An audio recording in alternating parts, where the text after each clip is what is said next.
Nous sommes ici à Chailles, au village international Copains du Monde de la région Centre, où on accueille 6 délégations pour leur faire découvrir la solidarité avec Copains du Monde.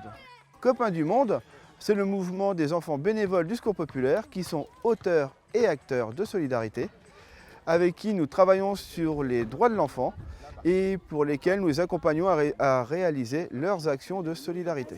Les projets, ça peut être vraiment varié, mais on se concentre, un peu comme le Secours populaire, on se concentre aussi sur les droits de l'enfant et sur l'accès à l'éducation. Mais ça peut être vraiment varié, ça peut être comme récolter des sous pour refaire une bibliothèque qui a brûlé dans un incendie par exemple, ou même récolter des sous pour les envoyer dans un autre pays pour qu'ils puissent se construire une école. Bah tu m'as posé déjà 3 questions. 1, 2, 3, 4, 5, 6. Je m'appelle Ereza, je viens du Kosovo et je suis Copain du Monde. Copain du Monde, c'est solidarité.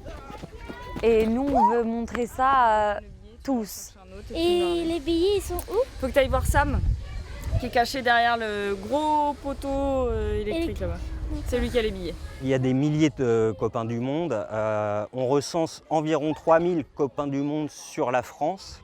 Et donc il y a le projet depuis quelques années de mondialiser Copains du Monde, mondialiser le mouvement des enfants solidaires. En gros, c'est de faire une chaîne d'enfants solidaires internationale.